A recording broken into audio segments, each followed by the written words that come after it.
ದೆಹಲಿಯಲ್ಲಿ ಸ್ಫೋಟದ ಹಿಂದೆ ಜೈಷ್ ಎ ಮೊಹಮ್ಮದ್ ಕೈವಾಡ ವಿದ್ಯಾ, ಅನ್ಸರ್ ಗಜಾವತ್ ಉಲ್ ಹಿಂದ್ ಕೈವಾಡ ಇರುವ ಶಂಕೆ ವ್ಯಕ್ತವಾಗ್ತಾ ಇದೆ. ಇತ್ತೀಚೆಗೆ ಉಗ್ರ ಹಫೀಜ್ ಸಯೀದ್ ವಿಡಿಯೋ ವೈರಲ್ ಕೂಡ ಆಗಿತ್ತು. ಬಾಂಗ್ಲಾದೇಶದ ಉಗ್ರರಿಂದ ಭಾರತದಲ್ಲಿ ಸ್ಫೋಟ ಸಂಭವಿಸಿರೋ ಶಂಕೆ ವ್ಯಕ್ತವಾಗ್ತಾ ಇದೆ. ಬಾಂಗ್ಲಾ ಉಗ್ರರಿಂದ ಸ್ಫೋಟದ ಕುರಿತು ಸಯೀದ್ ಸ್ಫೋಟಕ ಮಾತುಗಳನ್ನಾಡಿದ್ದಾನೆ.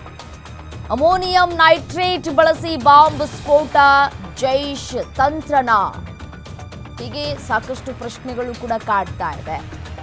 ಇದೆಲ್ಲದಕ್ಕೂ ಕಾರಣೀಕರ್ತ ಜೈಷ್ ಉಗ್ರರು ಈ ಮಾಡೆಲ್ ಬಾಂಗ್ಲಾ ಉಗ್ರರಿಗೆ ಹೇಳಿಕೊಟ್ರ ಅನ್ನುವಂತಹ ಪ್ರಶ್ನೆ.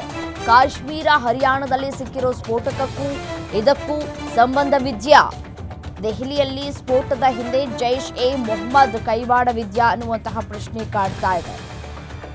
ಯಾರ್ಯಾರು ಈ ಒಂದು ಸ್ಫೋಟದ ಹಿಂದೆ ಅಡಗಿ ಕೂತಿದ್ದಾರೋ ಅವರ ಹುಟ್ಟಡಗಿಸುವಂತಹ ಕೆಲಸಗಳು ಸದ್ಯಕ್ಕಾಗ್ತಾ ಇದೆ.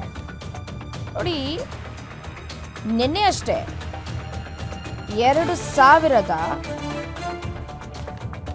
2900 kgಯಷ್ಟು ಸ್ಫೋಟಕ ಪತ್ತೆಯಾಗಿದೆ.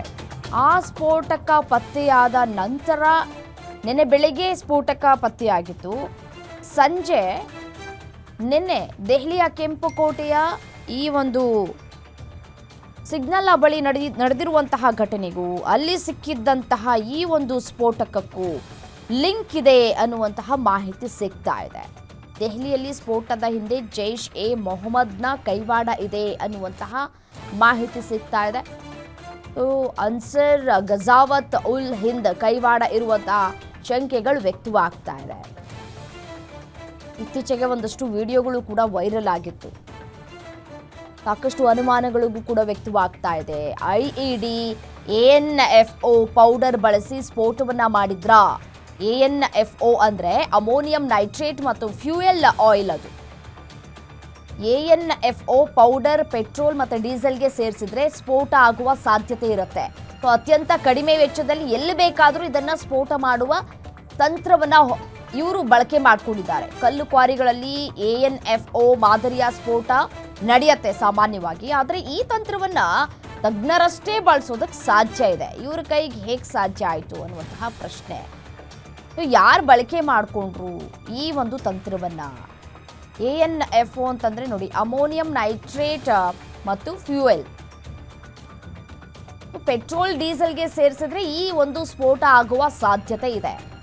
ಹೇಗೆ ಸಾಧ್ಯ ಆಯಿತು ಇದು ಇವ್ರ ಕೈಲಿ ಸಿಗೋದಕ್ಕೆ? ಹೇಗೆ ಬಳಕೆ ಮಾಡಿಕೊಂಡ್ರು? ಯಾರು ಬಳಕೆ ಮಾಡಿಕೊಂಡ್ರು? ಹೊಸ ಟೆಕ್ನಾಲಜಿಯನ್ನ ಬಳಕೆ ಮಾಡಿಕೊಂಡು ಸ್ಫೋಟ ಮಾಡ್ತಾ ಇರುವಂತಹ ಉದ್ದೇಶವಾದ್ರೂ ಏನು? ಇವರ ಪ್ಲಾನ್ ಏನಾಗಿತ್ತು? ಇವರ ಪ್ಲಾನ್ ಎಕ್ಸಿಕ್ಯೂಟ್ ಮಾಡೋದ್ರಲ್ಲಿ ಫೇಲ್ ಆದ್ರ ಅನ್ನುವಂತಹ ಪ್ರಶ್ನೆ ಕಾಡ್ತಾ ಇದೆ. ಸರಿಯಾಗಿ ಯಾವ ಜಾಗವನ್ನು ಇವರು ಟಾರ್ಗೆಟ್ ಮಾಡಿಕೊಂಡಿದ್ರು, ಯಾವ ಜಾಗದಲ್ಲಿ ಈ ಒಂದು ಕಾರು ಸ್ಫೋಟವಾಗಿದೆ, ಇವರ ಟಾರ್ಗೆಟ್ ಯಾವ ಸ್ಥಳವಾಗಿತ್ತು ಅನ್ನುವಂತಹ ಪ್ರಶ್ನೆಯೂ ಕೂಡ ಕಾಡ್ತಾ ಇದೆ. ಅತ್ಯಂತ ಕಡಿಮೆ ವೆಚ್ಚದಲ್ಲಿ ಎಲ್ಲಿ ಬೇಕಾದರೂ ಈ ಒಂದು ಪೆಟ್ರೋಲ್ ಮತ್ತು ಡೀಸೆಲನ್ನು ಬಳಕೆ ಮಾಡಿಕೊಂಡು ಆ ಒಂದು ತಂತ್ರವನ್ನು ಉಪಯೋಗಿಸ್ಬೋದಂತೆ. ನೋಡಿ, ಕಲ್ಲು ಕ್ವಾರಿಗಳಲ್ಲಿ ಈ ಒಂದು ಮಾದರಿಯ ಸ್ಫೋಟವನ್ನು ಬಳಕೆ ಮಾಡಿಕೊಳ್ಳಾಗುತ್ತೆ. ತಂತ್ರಜ್ಞರಷ್ಟೇ ಬಳಸೋದಕ್ಕೆ ಸಾಧ್ಯ. ತಂತ್ರಜ್ಞರಷ್ಟೇ ತಲೆ ಉಪಯೋಗಿಸಿ ಈ ಸ್ಫೋಟವನ್ನು ಮಾಡಿದ್ರ ಅನ್ನುವಂತಹ ಪ್ರಶ್ನೆ ಕಾಡ್ತಾ ಇದೆ. ಅತ್ಯಂತ ಕಡಿಮೆ ವೆಚ್ಚದಲ್ಲಿ ಎಲ್ಲಿ ಬೇಕಾದರೂ ಸ್ಫೋಟ ಮಾಡ್ಬೋದಂತೆ. ಕಲ್ಲು ಕ್ವಾರಿಗಳಲ್ಲಿ ಈ ಒಂದು ANFO ಮಾದರಿ ಸ್ಫೋಟ ನಡೆಯುತ್ತೆ. ANFO ಮಾದರಿ ಹೇಗೆ ಸಾಧ್ಯ ಆಯಿತು? ಈ ಘಟನೆಯಿಂದ ಇಡೀ ರಾಷ್ಟ್ರ ರಾಜಧಾನಿ ಬೆಚ್ಚಿ ಬಿದ್ದಿದೆ.